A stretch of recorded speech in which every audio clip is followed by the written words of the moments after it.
আলাইকুম। আজকে আমি আপনাদের সামনে নিয়ে চলে এসেছি দারুণ একটা রেসিপি, যেটা হচ্ছে চালের পাঁপড়। তো এই পাঁপড়টা বাড়িতে খুব সহজেই বানানো যায়। আর এই পাঁপড়টা এতটাই মুচমুচে হয় আর এতটাই পাতলা আর সাদা ধবধবে, এটা যে খাবে সে আপনার প্রশংসা করবে। এটা বানানো একদম সহজ। এটা হাতে দেওয়া মাত্রই গুঁড়ো হয়ে যাবে আর মুখে দিলেই মিলিয়ে যাবে। চলুন আপনাদেরকে এটা বানানো দেখাচ্ছি, একদম সহজ। তো আমি এই বাটিতে 1 বাটি চালের আটা নিয়ে নিয়েছি। এই একই বাটিতে আমি মাপ করে 3 বাটি পানি দিয়ে দিচ্ছি। প্রথমে আমি 3 বাটি পানি দিয়ে খুব ভালো করে গুলে নেব, তা না হলে তলাতে জমাট বেঁধে যাবে। খুব ভালো করে আমি গুলে নিয়েছি।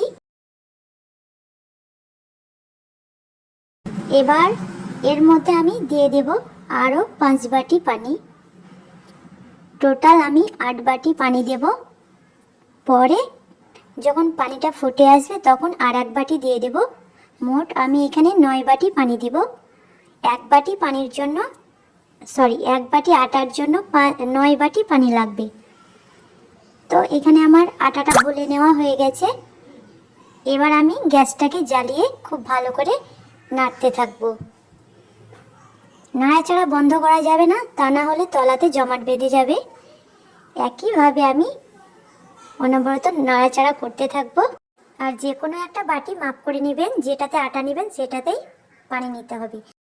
তো টোটাল আমি 8 বাটি পানি দিয়েছিলাম, আমি আর 1 বাটিও দিয়ে দিলাম। টোটাল 9 বাটি পানি আমি এখানে দিয়েছি। তো 1 বাটি আটার জন্য আমার 9 বাটি পানি লেগেছে। তো খুব ভালো করে অনবরত নাড়াচাড়া করে দেখুন ব্যাটারটা ঘন হয়ে এসেছে। এটা খুব বেশি ঘন করা যাবে না, তা না হলে জমাট বেঁধে যাবে। খুব বেশি পাতলাও থাকবে না, খুব বেশি ঘনও হবে না। আপনারা একবার বাড়িতে এইভাবে ট্রাই করে দেখবেন, পারফেক্ট হবে। এবার এই খামিরটা যখন একটু ফুটে আসবে, এবার এর মধ্যে আমি দিয়ে দেব পরিমাণ মতো নুন।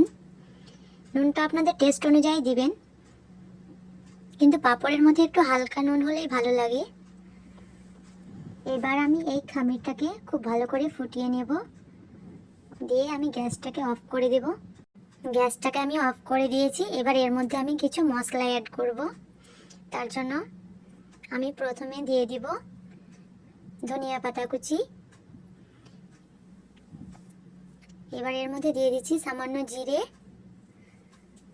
চিলি ফ্লেক্স, শুকনো লঙ্কাকে কুচি কুচি করে কেটে দিয়ে দিবেন, সামান্য খাবার সোডা। আপনাদের হাতের কাছে যদি পাঁপড় খাওয়াটা থাকে তাহলে পাঁপড় খা দিয়ে দিবে বা সোয়াগা। তো এখানে আমার কাছে খাবার সোডাটা ছিল, এটাই দিয়েছি। খুব বেশি লাগবে না, হাফ চামচের একটু কম দিবে। তো সব উপকরণগুলো আমি খুব ভালো করে মেখে নেব। তো এবার আমি ব্যাটারটাকে হালকা একটু ঠান্ডা করে নেব, খুব বেশি ঠান্ডা করা যাবে না। এবার আমি এই ব্যাটারটাকে এই কড়াইয়ের মধ্যে থেকে বড় একটা জায়গার মধ্যে আমি ঢেলে নেব। তো এরকম একটা বড় বাটি নিয়েছি, এর মধ্যে আমি ঢেলে নেব। ঢালা হয়ে গেছে। এবার আমি একটা চামচ দিয়ে নাড়াচাড়া করে একটু ঠান্ডা করে নেব। এটা খুব বেশি ঠান্ডা করে ফেলা যাবে না, হালকা একটু ঠান্ডা হলেই হবে। তো এবার আমি রোদে চলে এসেছি, ছাদে। এবার এই বড় প্যাকেটের মধ্যে আমি একটা একটা করে পাঁপড় দিয়ে দিয়েছি। তো আপনাদেরকে একটা দেখাচ্ছি আমি কেমন করে পাঁপড়গুলো বানাচ্ছি। অল্প অল্প করে ব্যাটার দিয়ে খুব পাতলা করে এরকম আমি পাঁপড়ের শেপ দিয়ে নিয়েছি। দেখুন আমি কেমন করে সবগুলো বানিয়ে নিলাম। তো এইভাবে আমার সব পাঁপড়গুলো তৈরি হয়ে গেল। এবার আমি শুকিয়ে নেব। তো একদিন পর আমি ফিরে আসছি। তো আমার একটা রোদ দেওয়া হয়ে গেছে, খুব বেশি লাগবে না, একটা রোদেই একদম শুকনো হয়ে যাবে। দেখুন কত সুন্দর শুকিয়ে গেছে পাঁপড়গুলো।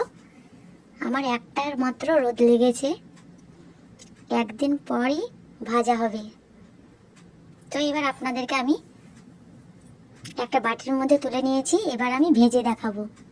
চলুন তাহলে পাঁপড়গুলো কেমন মুচমুচে হয় আপনাদেরকে আমি দেখাচ্ছি।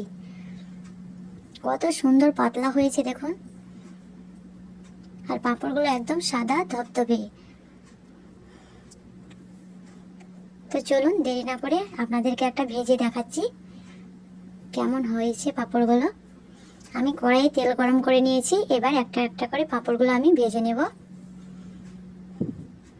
দেওয়া মাত্র কত সুন্দর বড় বড় হয়ে যাচ্ছে দেখুন। তো এইভাবে করে আমি সবগুলোই ভেজে নেব। দেখলেন তো কত সহজে পাঁপড় বানানো যায়, একদম সহজ। তো বাড়িতে হলে একবারও ট্রাই করে দেখবেন, খেতে তো অসম্ভব মজার, মুখে দিলেই মিলিয়ে যাবে। তো একবার হলেও এই পাঁপড়ের রেসিপিটা বাড়িতে বানিয়ে দেখবেন, যাকে খাওয়াবেন সে আপনার প্রশংসা করতে থাকবে আর পাঁপড়টা কেমন করে বানিয়েছেন জিজ্ঞেস করবে। তো পাঁপড়ের রেসিপিটা কেমন হয়েছে কমেন্টে জানাবে, ভালো লাগলে প্লিজ একটা লাইক করবে, চ্যানেলটিকে সাবস্ক্রাইব করবে।